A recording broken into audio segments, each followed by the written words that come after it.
ప్రపంచంలో ఎక్కడున్నా మీ గోత్రనామాలతో వేదమందిర్ నిర్వహించే ఆన్లైన్ పూజలు హోమాల ద్వారా దైవ అనుగ్రహాన్ని పొందండి.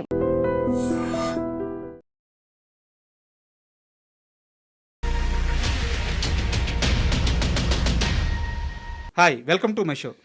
త్రినాథరావు సార్, నమస్తే. నమస్తే అండి. So Anakapalli August 7 release. So ఆ సినిమా కారణంగా మిమ్మల్ని కలవడం చాలా ఆనందంగా ఉంది. అయ్యో, సినిమా లేకపోయినా కలవచ్చు. లేదు, చాలా రోజు నుంచి వెయిట్ చేస్తున్నాను మీ ఇంటర్వ్యూ కోసం.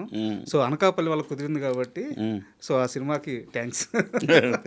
అయితే నేను స్ట్రైట్గా పాయింట్కి వచ్చేస్తున్నాను. అనకాపల్లి అనే ఒక ఊర్లో ఓ రకమైన సినిమాలు చూడడానికి స్నేహితులందరూ డబ్బులు వేసుకొని దొంగచాటుగా థియేటర్లోకి వెళ్ళి చీకట్లో ఎవరికి కనిపించకుండా ఆ సినిమాలను చూసి ఎంజాయ్ చేసి వచ్చిన ఒక కుర్రాడు అదే అనకాపల్లి పేరుతో ఒక పెద్ద స్కేల్లో సినిమా తీసే నిర్మాతగా మారడం ఎలా అనిపిస్తుంది ఈ జర్నీ మొత్తం? చాలా హ్యాపీగా అనిపిస్తుంది. కానీ ఇన్ఫర్మేషన్ బాగానే ఎవరిచ్చారు మీకు? మీకు అనకాపల్లి ఫ్రెండ్ ఎవరైనా ఉన్నారా? సార్ చాలా హ్యాపీగా అనిపిస్తుందండి నిజంగా. దానికన్నా ఇంపార్టెంట్ ఏంటంటే సార్ అనకాపల్లి థియేటర్స్లో కూర్చొని సినిమా చూస్తూ ఏ రోజుకైనా నా సినిమా ఈ అనకాపల్లి స్క్రీన్ మీద పడాలని కలలుగానే ఒక కుర్రాడు ఈరోజు ఆ సినిమానే నిర్మించి అదే పేరుతో అనకాపల్లి రేపు చూడబోతున్నాడు August 7th అన్న క్యూరియాసిటీ నాకు ఇంకా ఎక్కువ ఉంది. సార్ ఊరికి వెళ్ళబోతున్నా సినిమా చూడడానికి? అవును సార్. అంటే నేను మా ఫ్రెండ్ నాయుడు గారు, కాండ్రేగుల నాయుడు గారు, ఇద్దరం కలిపి ఈ బ్యానర్ పెట్టాం. అయితే మాకు ఈ సినిమాకి మాత్రం మా ఇద్దరికి ఏంటంటే మన ఊర్లోనే చూద్దామని బాగా క్యూరియాసిటీ. ఎందుకంటే మా ఊర్లో ఎలా ఉందంటే Anakapalli cinema situation, to be frank చెప్తున్నా, ఈ రోజుకి ఇంకా 2 రోజులు రిలీజ్కి ఉంది. ఇప్పటికి మాకు ఒక్కొక్కరు అంటే నాకు 10 టికెట్లు కావాలి, 50 కావాలి, 100 కావాలి అని చూస్తాం కదా. అలా కాదు, షోలు బుక్ చేసుకుంటున్నారు. ఒక షో మాకు కావాలి, ఒక షో మాకు ఏ టైం షో ఇస్తావు అంటే వాళ్ళ ఫ్యామిలీ మెంబర్స్ అందరూ మొత్తం కలిపి వాళ్ళ సినిమా చూడడం కోసం. కరెక్ట్. మేము ఫస్ట్ టైం అసలు నా డైరెక్షన్లో కూడా నాకు ఎప్పుడు ఫోన్ కాల్స్ మాకు ఒక షోలు ఇచ్చేసేయండి అని ఎప్పుడు రాలా. ఇలాంటి ఎక్స్పీరియన్స్ లేదు. కానీ టికెట్లు బాగా డిమాండ్ నా సినిమాలకి అడగడం, కొంచెం మాట్లాడి టికెట్లు ఇప్పి ఆ టికెట్లు నాకు చెప్పు కొంచెం. ఇది ఎప్పుడు ఈ ప్రెజర్ నా ప్రతి సినిమాకు ఉంది. ఎందుకంటే ఆల్మోస్ట్ సక్సెస్ఫుల్ సినిమాలే తీశాను కాబట్టి ఎక్కువ ఈ ప్రెజర్ అనుభవించాను. ఈ సినిమాకు విచిత్రం, షోలే అడుగుతున్నారు. ఇప్పుడు మాకేంటంటే ఇలా షోలు ఇచ్చేస్తే జనరల్ పబ్లిక్కి అందరూ చూడాలి కదండి, ఇది ఏమైనా డిస్టర్బ్ అవుద్దా అని ఆలోచనలో పడిపోయాం నేను, మా నాయుడుని ఇద్దరు. అదే వస్తున్నప్పుడు కూడా అవే ఫోన్ కాల్స్ మాట్లాడుకుంటూ వచ్చేక్కడికి. సార్, సినిమా ఇండస్ట్రీలోకి వచ్చి ఇక్కడ డైరెక్టర్గా సెటిల్ అవ్వాలన్న ఒక కుర్రాడు చాలా కలలు, కానీ ఒక్కరోజు రూమ్లో తినడానికి కూడా భోజనం లేకపోతే సద్దినీళ్ళు తాగి బతికిన కుర్రాడు, చేతిలో డబ్బులు లేకపోతే దొంగ ఫంక్షన్కి వెళ్ళి తిన్న కుర్రాడు ఈరోజు అదే సినిమా ఇండస్ట్రీలో ఒక పెద్ద డైరెక్టర్గా ఎదిగి తర్వాత ప్రొడ్యూసర్గా మారి ఒక సినిమాని నిర్మించి రిలీజ్ చేయబోతున్నాడు. ఆల్రెడీ మీరు ఒక సినిమా రిలీజ్ చేశాడు. సో ఇంకా పెద్ద స్కేల్కి వెళ్ళి ఇప్పుడు ఈ సినిమా రిలీజ్ చేయబోతున్నారు. సో ఈ ప్రయాణం ఎలా అనిపిస్తుంది? సినిమా ఇండస్ట్రీలో ఏమీ లేని రోజు నుంచి, అన్నం కూడా లేని రోజు నుంచి నిర్మాతగా మారి కొన్ని వందల మందికి పని కల్పించి ఈరోజు సినిమా రిలీజ్ చేయబోతున్నారు. ఈ ప్రయాణం ఎలా అనిపిస్తుంది? నిజంగా గ్రేట్ అండి. అంటే మీరు అన్నది చెప్తున్నాను, ఆ రోజుల్లో అసిస్టెంట్ డైరెక్టర్గా ఉన్నప్పుడు పడిన కష్టాలు అవి. అన్నం లేకపోయినా మీరు అన్నట్టు ఏదో కొంచెం రైస్ దొరికితే చాలు ఉడకబెట్టుకొని ఏదో ఈ పూట కడుపు నింపేసుకుందాం, లేదంటే ఏ గుడికి వెళ్ళి పులిహోర తినేద్దాం, లేదా ఏ ముస్లిం మ్యారేజ్కి వెళ్ళి తినేద్దాం. ఈ లైఫ్ స్టైల్ అయ్యింది నా లైఫ్లో. ఇవన్నీ నిజంగానే జరిగినాయి. అయితే అందుకనిసే నేను ప్రొడ్యూసర్గా మారిన తర్వాత నేను ఒక రూల్ పెట్టేశాను మా ఆఫీస్లో. ఎవ్వరు మన ఫిల్మ్ పీపుల్ అంటే అసిస్టెంట్ డైరెక్టర్లు కావచ్చు, ఆర్టిస్టెంట్లు కావచ్చు, లేదా ప్రొడక్షన్ ఎవరైనా సరే మన ఆఫీస్కి ఆ భోజనం టైంకి ఎంతమంది వస్తే అందరూ భోజనాలు చేయాల్సిందే. మరలా ఇంకొక రూలు, అసిస్టెంట్ డైరెక్టర్లు ఎవరైనా సరే అంటే అప్రెంటిస్ టైంలో ఉన్నవాళ్ళు, వాళ్ళకి రూమ్ ఎప్పుడైనా ప్రాబ్లం వస్తే ఆఫీస్కి వచ్చి పడుకోవాల్సిందే. కేవలం నీ సినిమాలకు పనిచేసే ఓవరాల్గా మా ఆఫీస్లో ప్రతిరోజు 10 నుండి 15 మంది అసిస్టెంట్ డైరెక్టర్లు పడుకుంటారు. రోజు ఒక 20 నుండి 30 మంది భోజనాలు చేస్తూ ఉంటారు. అంటే అందరూ అసిస్టెంట్ డైరెక్టర్లు, కెమెరామెన్ అసిస్టెంట్లు, అంటే అప్కమింగ్ వస్తున్న వాళ్ళు. అది ఎవరు ఆపరు. ఎవరు ఏమి అనరు. ఎవరు మట్టుకు వచ్చి భోజనాలు చేసేయడమే, వాళ్ళే వడ్డించుకొని వాళ్ళే చేసేసుకోవడమే అంతే. అది ఆ రోజు నాకు ఆ ఎక్స్పీరియన్స్ ఉండడం వల్ల ఆ సిస్టమ్ పెట్టేశా. బా ఎందుకంటే అప్పుడు నాకు అయింది ఓకే, నాకు అయిందని అందరికి అవ్వాలి లేదు కదా. ఈరోజు మీరు పెట్టగల పొజిషన్లో ఉన్నారు. పొజిషన్లో అది ఎంతవరకు దేవుడు ఇస్తాడో నాకు తెలియదు. సార్ నాకు అవకాశం ఉన్నంత వరకు అది కంటిన్యూ చేద్దామని చేస్తున్నాను. సూపర్ సార్, చాలా బాగా నచ్చారు ఈ పాయింట్లో మీరు. అండ్ ఇంకో సీరియస్ క్వశ్చన్స్ అనకాపల్లికి సంబంధించి విక్రమ్ సాహిదేవ్. సో లగడపాటి శ్రీధర్ గారి కొడుకు, వాళ్ళకే నాకు తెలిసి 100 కోట్లు 1000 కోట్ల రూపాయల ఆస్తులు ఉన్నాయి. సో వారి సినిమాకి మీరు ప్రొడ్యూసర్గా మారాల్సిన అవసరం ఏంటి? అంటే వాళ్ళ కోసం నేను ప్రొడ్యూసర్ అవ్వలేదు సార్. నేను మా నాయుడు గారు మా ఇద్దరికి ఎప్పుడు ఒక ఒక బ్యానర్ పెట్టాలి. ఆ బ్యానర్లో మీ రేంజ్ బడ్జెట్ సినిమాలు చేసేటప్పుడు మీరే డైరెక్టర్గా చేయాలి. ఒకవేళ మంచి కథ దొరికింది బట్ ఈ బిజినెస్ సమీకరణాలు ఎక్కడో టాలీ కావట్లేదు అన్నప్పుడు మీ రేంజ్ మనం ఉన్నప్పుడు రేంజ్ అని కాదు, మార్కెట్ ప్రకారం అలా ఉండేటప్పుడు మీ పర్యవేక్షణలో మనం సినిమాలు చేస్తూ ఉండాలి అని ఫస్ట్ మేము ఇద్దరమే ఆ మాట అనుకునే దిగాం ఈ ప్రయత్నం. సో అలా చేసే దానికోసమే ఈ బ్యానర్స్ పెట్టింది. అయితే ఈ అనకాపల్లి కథకి ఇతను మాత్రమే ఎందుకు, విక్రమ్ సహదేవ్ మాత్రమే ఎందుకు సార్? అదే చెప్తున్నా. విక్రమ్ సహదేవ్ అన్న పర్సన్ ఎవరంటే మా శ్రీధర్ గారు వాళ్ళ అబ్బాయి. ఎప్పుడు నేను శ్రీధర్ అని పిలుస్తుంటా, ఎప్పుడు ఫస్ట్ నుంచి అలవాటు. ఆయనకి నా సినిమాలు చాలా ఇష్టం బాగా. ప్రతి సినిమాకి ఫోన్ చేస్తాడు, త్రినాథ్ నాకు ఇది నచ్చిందమ్మా, ఇక్కడ ఈ పర్టికులర్ ప్లేస్లో ఏదో కొంచెం నాకు కనిపించింది కానీ బట్ ఓకే పాస్ అయిపోయింది, బట్ ఇంకొంచెం ఇలా ఉంటే ఈ డిస్కషన్ మా ఇద్దరికి ఎప్పుడు ఉండేది. ఆయన కూడా 10-11 సినిమాలు నిర్మాత. అతను ఒక 5 years బ్యాక్ ఒక వీడియో చూపించారు. ఎవరన్నా ఆయన ఈ అబ్బాయి అంటే మా అబ్బాయి త్రినాథ్. ఓ అవునా అనేసి అంటే అయ్యో అదే ట్రై చేస్తున్నాడు, ఫుల్ ట్రైన్డ్, కానీ నిన్ను అడుగుదామంటే నువ్వేం పెద్ద డైరెక్టర్ అయిపోయావు, అడగలేకపోతున్నాము అని అది అంటే నేను నవ్వుకున్నా. అదేం లేదన్నా, డెఫినెట్గా చేద్దాం, ఒకటి సెట్ చేద్దామని ఎప్పుడు అనుకున్నాం సరదాగా. ఎప్పుడు ఎందుకు ధమాకా టైంలోనే కదా జరిగింది అనుకున్నాం. ఎప్పుడైతే మా నాయుడు గారు నేను ఈ స్క్రిప్ట్ నేను నాయుడు గారు చెప్పడంతో మా నాయుడు భలే ఉందండి ఇది చేద్దామండి అని అనుకున్నాము. నాకు వెంటనే ఆ వీడియో గుర్తుకొచ్చింది. ఆ అబ్బాయి అయితే బాగుంటాడు, పలానా లగడపాటి శ్రీధర్ గారు వాళ్ళ అబ్బాయి, మా నాయుడికి తెలియదు కదండి. అది అతను చాలా బాగుంటాడు అబ్బాయి అయితే, అంటే మీకు ఇష్టమైతే నేను అడుగుతాను, లేదు ఏదో హీరోకి వెళ్దాము ఎస్టాబ్లిష్డ్ ఆల్రెడీ అని అంటే ట్రై చేద్దాము మీ ఇష్టం అన్న. అంటే మా నాయుడు ఒక్క క్షణం కూడా ఆలోచించలా. సార్ మనకు అలాగే ఈ కథకి సెట్ అవుతాడని మీకు అనిపించింది కదా, వెళ్ళిపోదాం అంతే అనేసాడు. అనేగానే ఇప్పుడు వెంటనే నేను వాళ్ళ ఇంటికి వెళ్ళి శ్రీధర్ని ఫోన్ చేసి చెప్పా.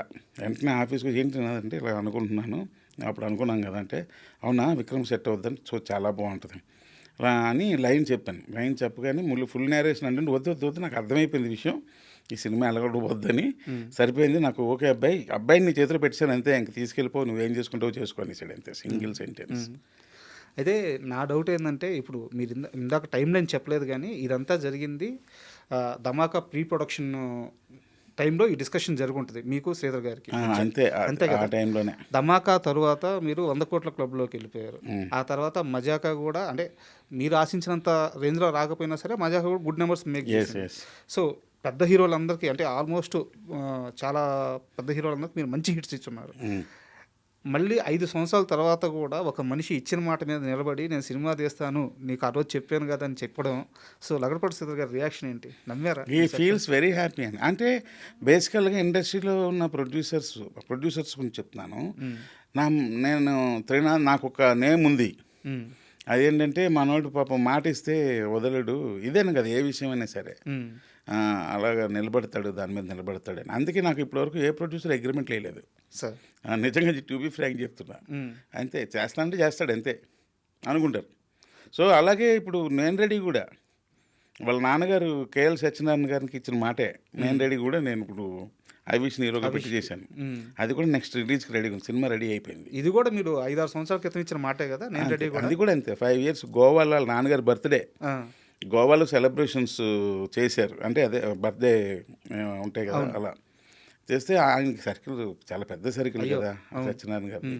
అంతా వాళ్ళ ఫ్రెండ్స్ వాళ్ళందరూ హై రేంజ్లో ఉన్న పీపుల్ అందరూ కలిపి అక్కడ గ్యాదర్ అయ్యి అక్కడ దానికి సత్యనారాయణ గారి దగ్గర నన్ను తీసుకెళ్ళారు. నేను ఎందుకంటే అంటే లేదు మీరు రావాలి అని అంటే వాడు వెళ్ళాను. వెళ్తే చక్కగా ఓ ఫైన్ ఈవినింగ్ మంచిగా బర్త్డే కేక్ కటింగ్ చాలా చాలా డీసెంట్గా నడుస్తుంది అన్నమాట పార్టీ. తెలుసు కదా, ఆల్రెడీ ఆయన రేంజ్ పీపుల్, అవును. ఆయన age people and family members. మనం చూసారా ఈ కార్పొరేట్ ఫ్యామిలీస్ అవుతున్నప్పుడు ఎలా ఉంటుందో, ఆ షాల్ వేసుకొని ఆ ఓపెన్ ప్లేస్లో ఆ లైటింగ్ అట్మాస్ఫియర్లో కూర్చొని ఒక్కొక్కరు వాళ్ళ ఆ బాలీవుడ్ ఫిల్మ్స్లో చూస్తారో అలాంటి అంబియన్స్ అనమాట అది. సార్ సో నాకు అలాంటి అంబియన్స్లో ప్రశాంతంగా జరుగుతుంది.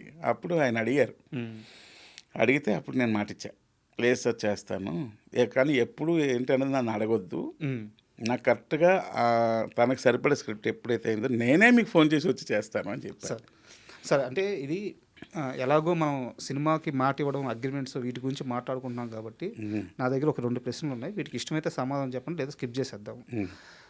ఇది ఇలా సినిమా మీకు ఒక ప్రొడ్యూసరు, ఒక ప్రొడక్షన్ హౌస్ వచ్చి మిమ్మల్ని సినిమా అడిగినప్పుడు అడ్వాన్స్ తీసుకోరు.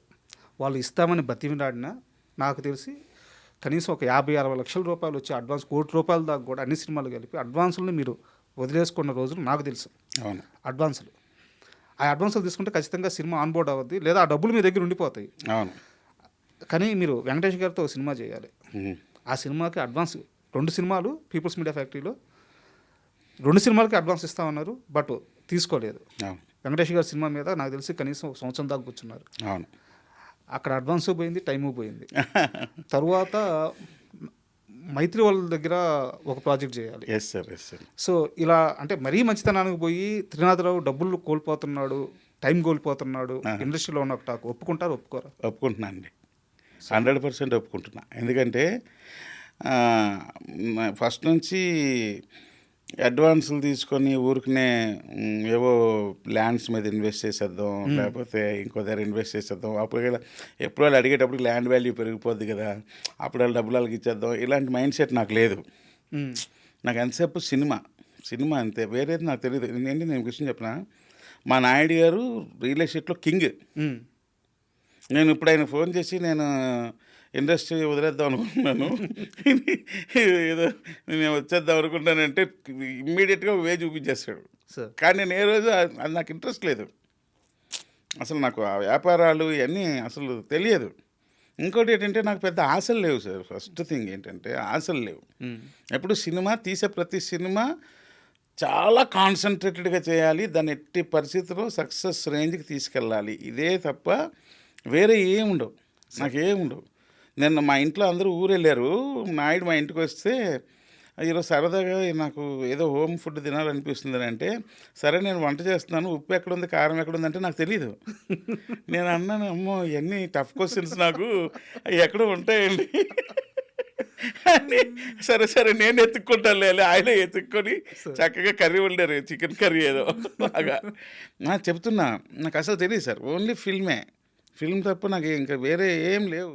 నాకు మీకు ఇంకా నిజంగా చెప్తున్నా, నాకు మామిడి తోటలు లేవు, ఏం లేవు, 7 ల్యాండ్లు ఏం లేవు. ఇప్పటికీ నేను 3 బెడ్రూమ్ ఫ్లాట్లోనే ఉంటున్నాను. సార్ ఇదే సార్ నా ప్రశ్న కూడా, దీని కంటిన్యూటీ క్వశ్చన్ ఒకటి ఉంది. ఇప్పుడు వేరే డైరెక్టర్ వచ్చి నాకు డబ్బు మీద ఆశ లేదు అంటే నేను ఒప్పుకుంటాను, కానీ అంటే ఇది మీ 2 పర్సనల్, బట్ జనాలకు తీయాలి కాబట్టి చెప్తున్నాను. ఒక పిల్లోడు పెద్ద అయ్యేదాకా కూడా తల్లి మెడలో మంగళసూత్రం లేకుండా పుసుపు తాడు వేసుకొని ఉంటే, తను మ్యాథ్స్ క్లాసులు చెప్పి అమ్మకి మంగళసూత్రం కొనిచ్చిన ఒక కుర్రాడు డైరెక్టర్ అయిన తర్వాత పుట్టిన బిడ్డకి పాల డబ్బా కొనాలంటే ₹150 చేతిలో లేక రైల్వే స్టేషన్లో కూర్చొని ఏడ్చిన ఒక కుర్రాడు ఈరోజు ఇంత పెద్ద స్టార్డమ్ వచ్చి ఇంత పెద్ద డైరెక్టర్ అయ్యి చుట్టూ ₹1,00,00,000 కనిపిస్తున్నా కూడా డబ్బు మీద ఆశ ఎందుకు పుట్టట్లేదు అనేది నా ప్రశ్న.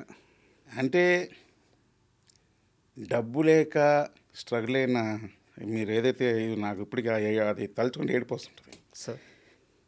ఆ సిచ్యువేషన్స్ కరెక్టే, కానీ ఒక స్టేజ్కి రాబోసరికి మనం హాయిగా బ్రతకడానికి కావాల్సిన డబ్బు ఉంటే చాలు అనిపించిందండి. ఎందుకంటే డబ్బు ఎక్కువవుతున్న కొద్ది శత్రువులు పెరిగిపోతున్నారండి సార్, చాలా శత్రువులు భయంకరంగా పెరిగిపోతున్నారు. ఫోకస్ అంతా చుట్టుపక్కల ఉన్న మనుషులు మంచోళ్ళ చెడ్డోళ్ళ, వీళ్ళు నాకు హాని చేస్తున్నారా మంచి చేస్తున్నారా ఈ ఆలోచనల మీదకి వెళ్ళిపోతుంది. అసలు ఏంది ఇది, నేను నా డైవర్షన్ అయిపోతుంది నా మైండ్. అందువల్ల ఇది మనకు బతకడానికి ఎంత కావాలో, మన పిల్లలు చదివించుకోవడానికి మన తల్లిదండ్రులను చూసుకోవడానికి, మనల్ని నమ్ముకున్న మన తమ్ముడు, చెల్లి పిల్లలు, మన ఫ్యామిలీని చూసుకోవడానికి, మనల్ని నమ్ముకున్న మన పక్కన ఉన్న మా అసిస్టెంట్ డైరెక్టర్లు, మా అసిస్టెంట్ రైటర్లు వీళ్ళని చూసుకోవడానికి దాని తగ్గ సోర్సెస్ నేను అరేంజ్ చేయగలుగుతున్నానా లేదా ఇంతవరకు ఆలోచిస్తున్నాను నేను. అప్పుడు ఏమవుతుందంటే డబ్బు మీద ఎవరు నాకు ఈ శత్రువులు అవుతున్నారు, ఎక్కడ వెన్నుపోటు పొడుస్తారు, ఎక్కడ నా మీద వీటి మీద ఫోకస్ పోయి కంప్లీట్ ఫిల్మ్ మీద ఉంటున్నాను. అందుకని చెప్పి ఇప్పుడు మీరు అన్నట్టు వీళ్ళు అడ్వాన్స్ తీసుకున్నాను, ఇప్పుడు వీళ్ళు ఏం చేస్తారో, ఇప్పుడు వీళ్ళు ఏమైనా ఇప్పుడు వీళ్ళు చేయకపోతే ఏమవుద్దో, లేకపోతే ఇంకోటి ఇది లేదు. ఇంక నాకు నేను ఇవన్నీ పోయాయి. ఇంకా 2 బాధ్యతలు ఉన్నాయి మీరు అన్నట్టు. మైత్రి మీడియాది ఉంది. కానీ నవీన్ గారు ఒకటే మాట అన్నారు, ఆ రోజు అడ్వాన్స్ తీసుకోకుండా వెనక్కి వెళ్ళిపోతుంటే, కాదు త్రినాథ్, నేను మీకు అడ్వాన్స్ ఇవ్వలేదు సార్, నువ్వు మర్చిపో, నేను ఇవ్వట్లేదు, నేను మర్చిపోతున్నా అని ఇంత స్ట్రాంగ్గా చెప్తే కొంచెం అమౌంట్ తీసుకున్నా. ఇది చాలు సార్ అని అంతే. కానీ మాట అంటే మాటే, అంతే చేస్తా కంపల్సరీ. అంటే ఏంటంటే సార్, ఇక్కడ పెద్దది వెళ్ళబోతురికి ఏమైందంటే హీరో డేట్లు, హీరో కథ ఓకే అవ్వాలి, మళ్ళీ ఆ బ్యానర్కి ఆ హీరోకి సెట్ అవ్వాలి, ఇవన్నీ సోకాల్ ప్రాబ్లమ్స్ ఉన్నాయి సార్. ఇవన్నీ మనం తీసుకునే అడ్వాన్స్ వల్ల బ్రేక్ అయిపోతున్నాయి. అర్థమైందే కదా. అదే అడ్వాన్స్ లేదనుకోండి, మనకి హీరో వాళ్ళిద్దరూ ఉంటుంది. లేదంటే ఈ సెట్టింగ్లకే బ్రెయిన్ వాడాల్సి వస్తుంది. ఏంటి, ఎవరిని సెట్ చేయాలి, ఎలా సెట్ చేయాలి, ఇవన్నీ. సో నాకు ఇవన్నీ ఇంట్రెస్ట్ లేదు సార్. అసలు 100 రూపాయలు అడ్వాన్స్ తీసుకున్న నిర్మాత ఎవరు సార్? 100 రూపాయలు అడ్వాన్స్? అవును. ఎవరి దగ్గర తీసుకున్నారు?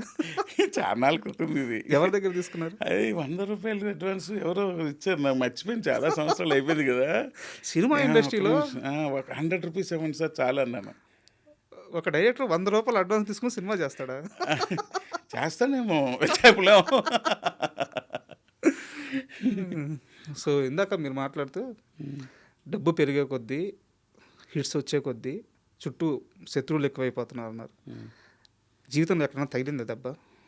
తగిలినాయి సార్ 2-3 తగిలి అనుకున్నా, అమ్మో ఇది కాదురా నాయన, మన లైఫ్ ఇది కాదు, ఇన్ని కష్టాలు పడి ఇన్ని చేసి ఎంతవరకు వచ్చింది దీనికోసం కాదు, వేరే సినిమా ఉండాలి అని మొత్తం అన్నిటికీ దూరం వెళ్ళిపోయి చేసేసి ఓన్లీ సినిమా అంతే, ఇంకా వేరే ఏం లేదు సార్. అండ్ దీనికి సంబంధించింది ఇంకొక ప్రశ్న. యాక్చువల్గా వెంకటేష్ గారి సినిమా ఒక క్లైమాక్స్ పోర్షన్ తెప్పించి అంతా ఓకే అయిపోయింది, ఖచ్చితంగా త్రినాథరావు వెంకటేష్తో సినిమా తీస్తున్నాడు అని చెప్పేసి అందరూ ఫిక్స్ అయిపోయారు, మీడియా సర్కిల్ కూడా ఫిక్స్ అయిపోయింది. ఎందుకు సార్ ఆ సినిమా ఫైనల్ కాలేదు? యాక్చువల్లీ ఆ సినిమాలో మొత్తం స్క్రిప్ట్ సూపర్ ఎక్స్ట్రాడినరీ. మా ప్రసన్న గారు చెప్తున్నప్పుడే నేను బాగా ఎంజాయ్ చేశాను. ఆయనదే స్క్రిప్ట్, ప్రసన్న గారిది. భలే అసలు అంటే ఆ క్యారెక్టరేషన్, హీరో క్యారెక్టరేషన్ అంతా సూపర్. అసలు వెంకటేష్ బాబు అయితే ఆ బాడీలోకి కూడా క్యారెక్టర్ ఎక్కించుకున్నారు. ఆ తర్వాత ఆయన ఏ షూటింగ్లకు వెళ్ళినా సరే నన్ను కూడా తీసుకెళ్ళిపోతూ ఉండేవాళ్ళు, అక్కడ కూడా అదే రేంజ్లో ఉందాం అని. నాకు తెలిసిన ఈ సినిమాకి సంబంధించిన, అంటే ఆ రోజు మీరు పక్కన ఉన్నారో లేదో నాకు తెలియదు, కానీ నేను ఒక చిన్న ఎగ్జాంపుల్గా జరిగింది ఒక చిన్న ఇన్సిడెంట్ చెప్తాను ఎగ్జాంపుల్గా. మీ స్టోరీ విన్న తర్వాత వెంకటేష్ గారు షూట్కి ఖచ్చితంగా వెళ్తామని తెలిసిన తర్వాత వేరే సినిమా సెట్స్లో క్యారీ వ్యాన్లో అద్దం ముందు నిలబడి సీన్స్ కూడా ప్రాక్టీస్ చేశారు. ఇది లైవ్గా చూసిన మనిషి నాకు చెప్పారు. నిజమేనండి. చేయడం ఆయన చేసేవారు. సాయంత్రం ఆయన షూట్ అయిపోయి ప్యాకప్ అయిపోయి ఫోన్ చేసేవారు, Trinath what you want man, green tea తాగుతావా, ఎక్సలెంట్గా కలుపుతాను నీకు తెలుసా అని చెప్పి బ్లాక్ కాఫీ ఎక్స్ట్రాడినరీ కలిపేవారు ఆయన. అని ఆ సీన్ గురించి డిస్కషను, మనం ఆ సీన్ గురించి చెప్తుంటే మనం ఆయన ఫేస్ వైపు చూసాం అనుకోండి, ఆయన ఎక్స్ప్రెషన్లో అప్పుడే అలా అలా కదిలిపోతూ ఉంటాయి. అంటే అప్పటికే ఆయనకి అది బాగా ఇంట్రెస్ట్ వెంకటేష్ బాబుకి. నేను అసలు యాక్చువల్గా సినిమా అయిపోద్ది అనే అనుకున్నాను జనరల్గా. ఒక్క క్లైమాక్స్ అంటే చిన్న ఫ్లాష్ బ్యాక్ మోడ్లో చిన్న క్లాష్, అది ఎంతకీ తెగల, లాస్ట్ వరకు తెగలేదు, అలా జరగల. ఓన్లీ క్లైమాక్స్ వల్లే అంతే. ఓన్లీ ఫ్లాష్ బ్యాక్, క్లైమాక్స్ కూడా కాదు, ఫ్లాష్ బ్యాక్లో ఒక విలన్ ఎపిసోడ్ ఒకటి ప్రసన్న గారు డిజైన్ చేశారు. బట్ అది వర్కౌట్ కావట్లేదు. అది బేసికల్గా నాకు కూడా పెద్దగా నచ్చలేదు, కానీ బట్ అది ఇంకా మార్పు జరగలేదు, ఇంకా అలా అయిపోయింది. ఇప్పుడు ఆ స్క్రిప్ట్ ఉందా? ప్రసన్న గారి దగ్గర ఉందండి. ఓకే. ఎవరికన్నా మళ్ళీ నెరేట్ చేశారా? అది ఇంకా చేయలేదు. ఎందుకు చేయలేదంటే, అంటే ఇంచుమించుగా దానికి దగ్గరగా ఉన్న స్క్రిప్ట్ పెద్ద హీరోతో వచ్చింది. ఇంక మళ్ళీ అదే చేశారు అని అంటారేమో. మీకు అబ్జెక్షన్ లేకపోతే ఆ సినిమా పేరు చెప్పొచ్చా? పెద్ద హీరోతో వచ్చిన చెప్పను. అబ్జెక్షన్ ఉంది. సార్. అండ్ మళ్ళీ అనకాపల్లి విషయానికి వస్తే నాకు మీ ఫస్ట్ సినిమా ప్రమోషన్స్ బాగా గుర్తు సార్. నేను అప్పుడే మేము వయసుకు వచ్చాము, అప్పుడప్పుడే మీడియాలోకి ఎంటర్ అయిన చాలా ఎర్లీ డేస్. మీరు చాలా దగ్గర చెప్పింది ఏంటంటే, ఇది నా నిజ జీవితంలో జరిగిన కథ, చూసిన సంఘటనలు, నేను దీన్ని సినిమాగా మార్చాను, నా కథగా మార్చుకున్నాను అని చెప్పారు. అనకాపల్లి విషయానికి వస్తే మీరు అనుభవించిన సంఘటనలు ఉంటాయి అంతే కదా. మీరు పుట్టిన ప్రాంతం, మీరు పెరిగిన ప్రాంతం, సో మీకు జరిగిన ఇన్సిడెంట్స్ ఉంటాయి. సో అనకాపల్లి సినిమా కథ మీకు పర్సనల్గా ఎంతవరకు రిలేటబుల్ అంటే ఏం చెప్తారు? Yes sir. అంటే ఇప్పుడు అనకాపల్లి సినిమాలో ఉన్న కథ అంతా అనకాపల్లిలో నేను చూసింది అనకాపల్లిలో ఉన్నాయి కాదు. కొన్ని సిచ్యువేషన్స్ అంటే ఏరియాస్ వైజ్ గర్ల్ ఫ్రెండ్స్ కోసం గొడవలు పడ్డాలు, ఆ ఏరియా అమ్మాయిని ఈ ఏరియా వాళ్ళు లవ్ చేయకూడదు, ఈ ఏరియా అమ్మాయిని ఆ ఏరియా వాళ్ళు లవ్ చేయకూడదు, లవ్ చేస్తే కొట్టుకోవడాలు ఇవి ఎక్కువ ఉండేవి మాకు టౌన్లో. అప్పుడు నేను కూడా అంటే ఈ గర్ల్ ఫ్రెండ్ ఫైట్లు మా బ్యాచ్ కూడా ఉండేవాళ్ళం. సో అవన్నీ కొన్ని నాకు మైండ్లో ఉన్నాయి. ఆ తర్వాత ఆ ఏరియాలోకి మనం నైట్ పూట వెళ్ళామంటే దొరికామంటే చచ్చామే. అంటే యంగ్స్టర్స్లో ఉన్న గొడవలు ఇవి, పెద్దవాళ్ళే కాదు. మరలా మేము యంగ్స్టర్స్ మీద కొనుక్కున్నప్పుడు మరలా పెద్దవాళ్ళు వచ్చే మళ్ళీ వాళ్ళే తీర్చాలి. మనకాపల్లో గొప్పతనం ఏంటంటే తెలుసా సార్, మాలో ఉన్న బంధాలు కానీ లేదా గొడవలు కానీ లేదా తగాదాలు కానీ ఏవైనా సరే మాలో మేము సెటిల్ చేసుకుంటాం. మూడో వ్యక్తికి వెళ్ళాం, బయట వ్యక్తికి వెళ్ళాం, బయట పొలిటికల్ లీడర్స్ దగ్గరికి వెళ్ళాం, ఏమీ వెళ్ళాం. అంతే. మా అనకాపల్లి పోలీస్ స్టేషన్లో కూడా ఎవరైనా అలా అదే చెప్తారు, అరే మీరే గొడవలు పడతారు, మీరే సాల్వ్ చేసుకుంటారు, దానికి ఎందుకైనా వస్తారు, కూర్చొని మాట్లాడుకొని సెటిల్ చేసుకుంటారు. అంటే మేము ఎంత ఇదైనా సరే మా పెద్దవాళ్ళు ఎవరైతే ఉన్నారో వాళ్ళకి వెయిట్ ఇస్తాం. ఇప్పటికీ Anakapalli is a devotional town అండి. మీకు ఎంత డివోషనల్గా ఉంటుందంటే ప్రతి వీధికి దేవాలయం ఉంటుందండి.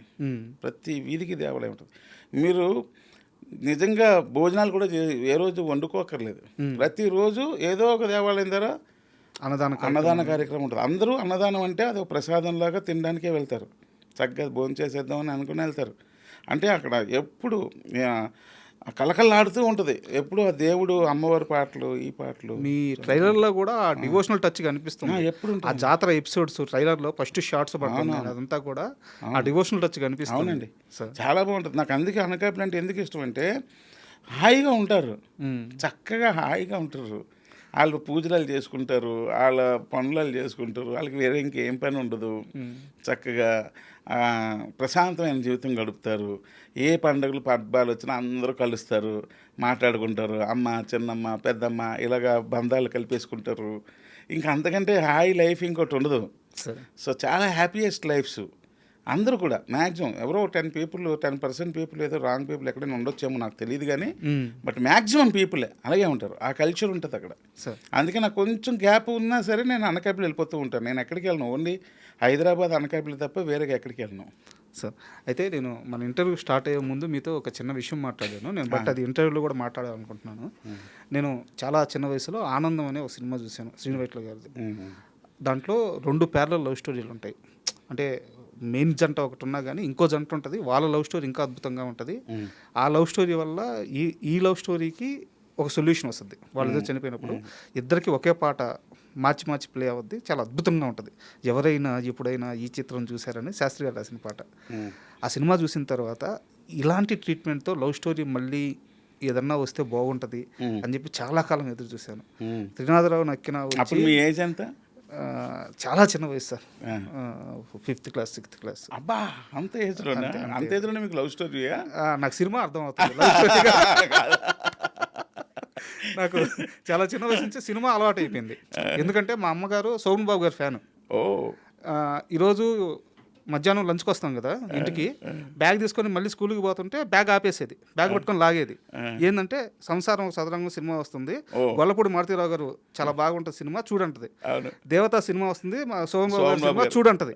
అదేంది మా అంటే, ఈరోజు ఈ పూట నువ్వు స్కూల్కి వెళ్ళి ఈ 3-4 గంటల్లో ఏమి నేర్చుకుంటావో అంతకంటే ఎక్కువ సినిమా నేర్పిస్తుంది, ఒక మంచి సినిమా నేర్పిస్తుంది. Super mummy, super.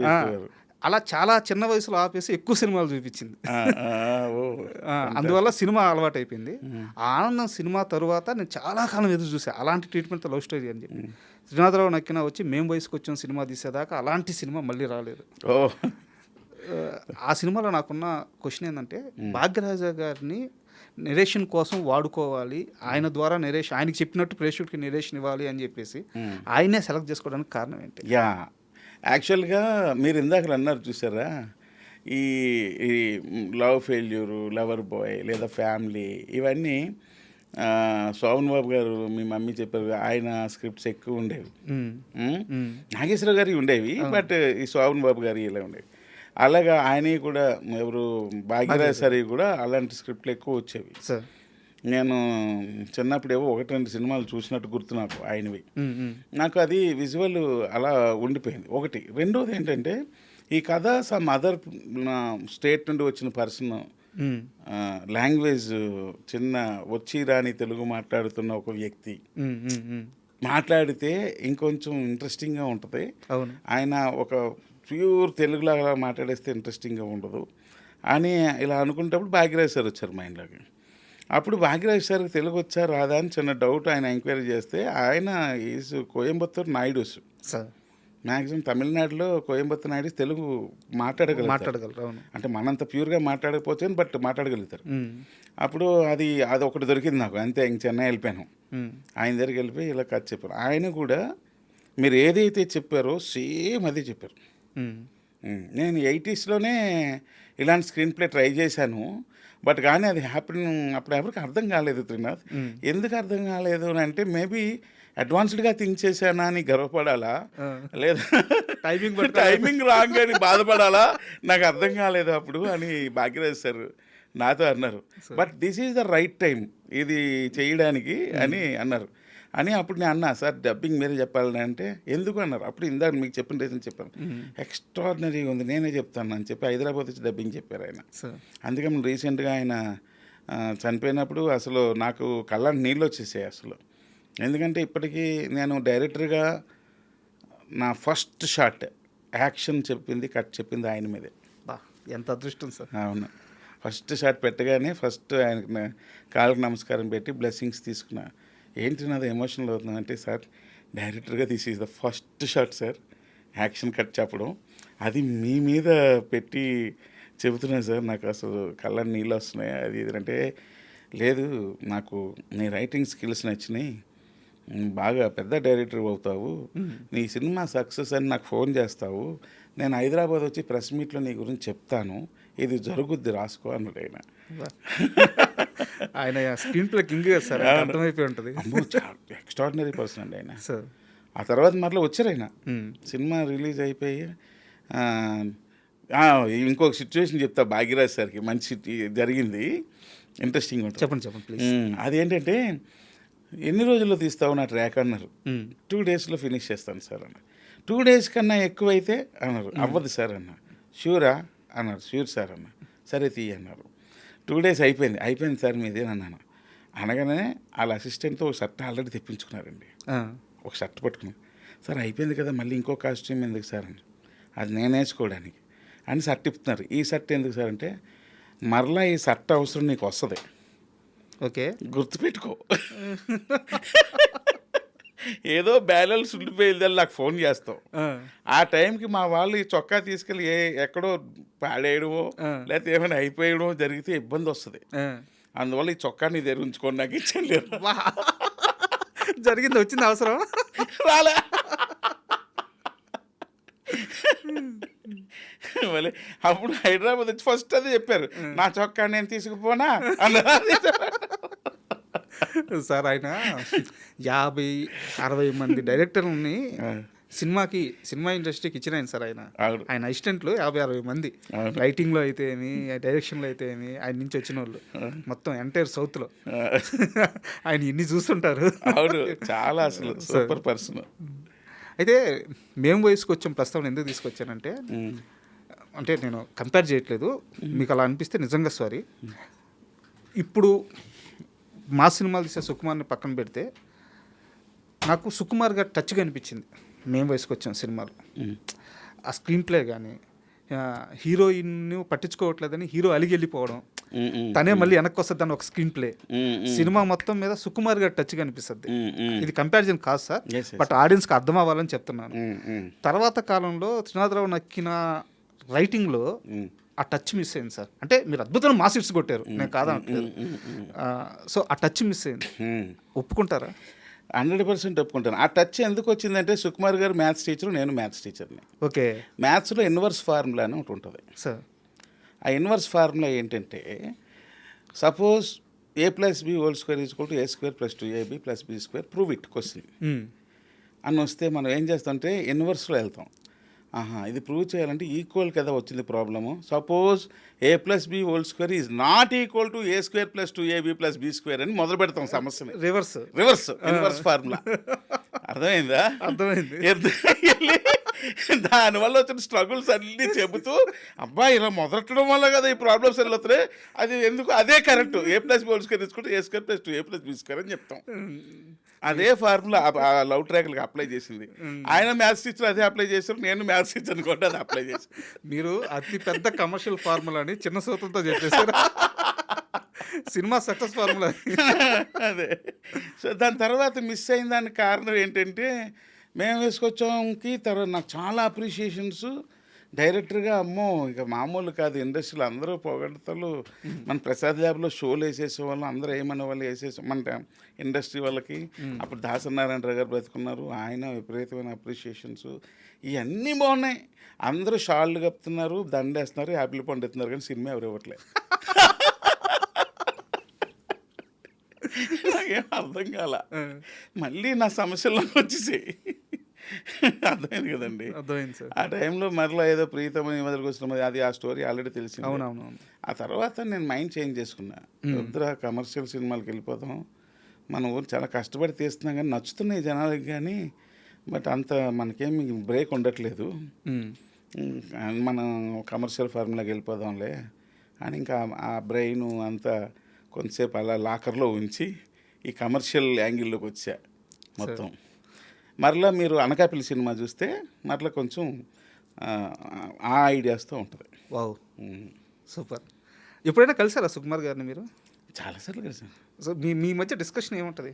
ఎప్పుడు అదే అంటే సేమ్ ఇదే క్వశ్చన్, ఎందుకు మారిపోయావు వై అని ఇదే క్వశ్చన్. సింపుల్. ఆయన ఎక్కువ సేపు అడగరు, వన్ వర్డ్లోనే అడుగుతుంటారు క్వశ్చన్లు. ఆయనకి తెలుసు కదా సార్ మీ సెన్సిబిలిటీ, పసిగట్టగలరు. అవును, ఎప్పుడు అది అడుగుతుంటారు, ఎప్పుడైనా కలిసినప్పుడు అది అడుగుతుంటారు. Super sir. అయితే ఇంకో క్వశ్చన్ వచ్చేసి, ఒక మనిషి ట్రావెల్ అయ్యేటప్పుడు సక్సెస్ వస్తూ ఉంటుంది, బట్ ఆ సక్సెస్ తన ఒక్కడికే కాకుండా తన చుట్టూ ఉన్న వాళ్ళకి కూడా తెలియకుండా అభ్యాసద్ది, అబ్బడం నుంచి తగలద్ది, వాళ్ళు కూడా ఎదుగుతారు. Dhamaka cinema pre release event function జరుగుతూ ఉంది.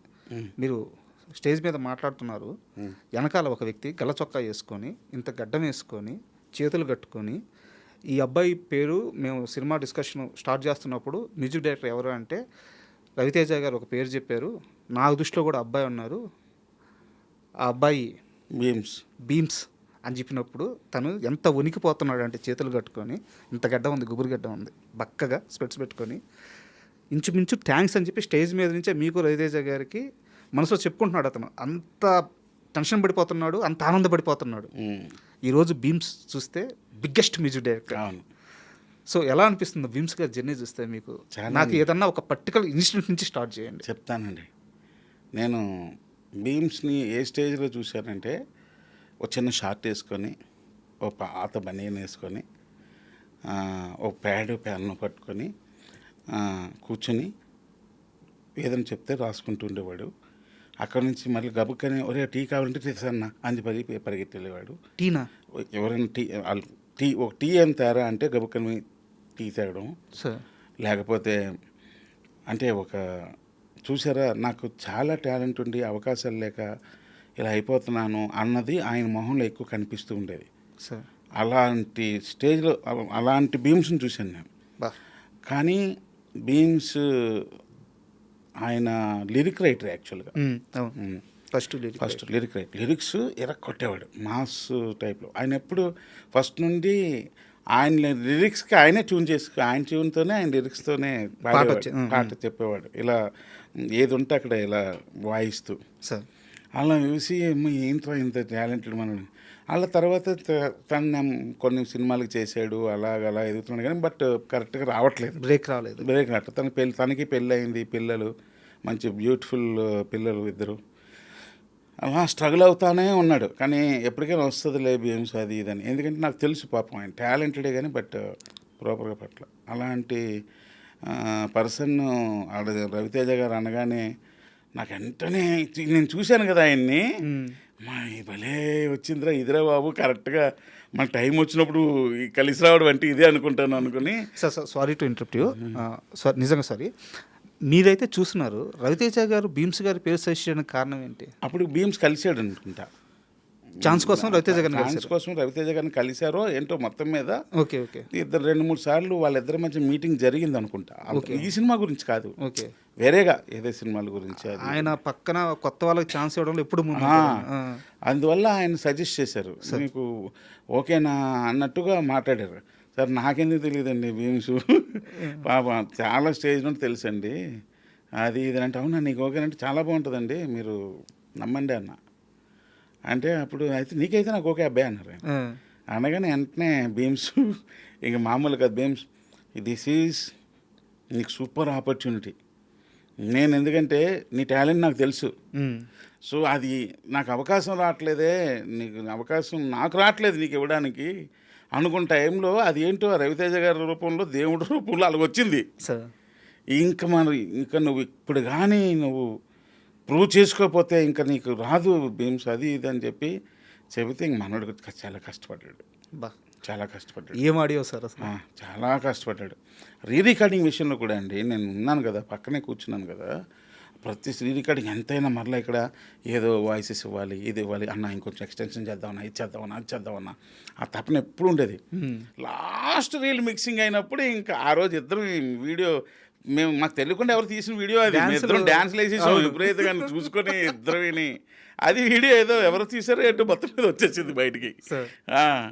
సో అంత కష్టపడ్డాడు, ఇంత చాలా సంవత్సరాలు కష్టం అండి పాపం అయింది, ఒక్క రాత్రిలో వచ్చిన సక్సెస్ కాదు, చాలా కష్టపడ్డాడు. ఈ పొజిషన్కి వచ్చిన తర్వాత ఎప్పుడైనా కలిసారా భీమ్స్ గారిని?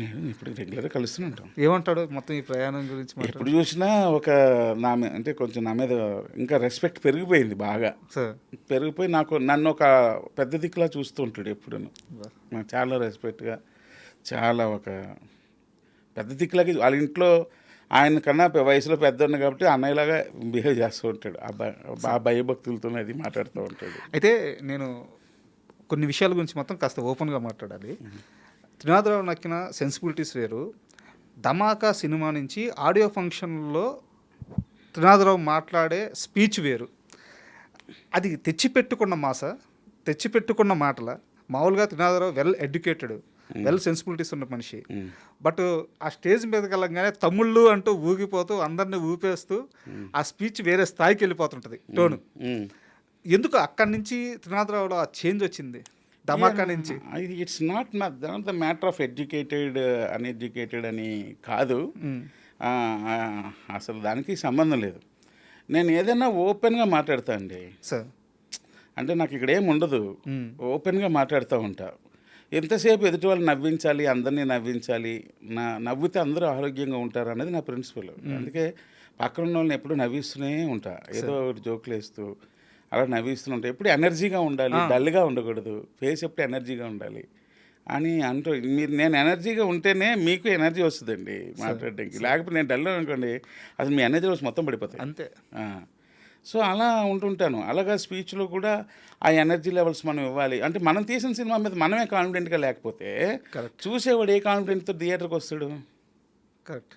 వాంటెడ్లీ నేనేదో ఇది చేసేసి అది చేసేసి అట్రాక్ట్ చేద్దామని కాదు, నేను తీసిన సినిమా విషయంలో నేను ఎంత కాన్ఫిడెంట్గా ఉన్నాను, మీరు కాన్ఫిడెంట్గా థియేటర్కి రావచ్చు, అదే అన్నదే కాన్సెప్ట్ అంతే, అంతకంటే ఏముండదు. ఇప్పుడు ఇంకోటి ఏంటంటే మీరు అడిగిన దాంట్లో ఇప్పుడు మనం స్టేజ్ మీద మాట్లాడతామండి, ఒక్కొక్కసారి అలా మాట్లాడడంలో ఒక వీడియోలో నా రాంగ్ వర్డ్ కూడా ఏదో వచ్చేసి చాలా వైరల్ అయ్యి డిస్టర్బ్ చేసింది, ఇష్యూ కూడా అయింది. ఇష్యూ కూడా అయింది. అది వాంటెడ్లీ అన్నది కాదు. ఇప్పుడు నిజంగానే ఆ రోజు మీడియా అన్నట్టు నేను అంత దరిద్రున్నా కాదు కదా, అదేదో బై మిస్టేక్ నోట్లో ఒక వర్డ్ దొరికింది, అయిపోయింది. మీరు క్షమాపణ కూడా చెప్పాను.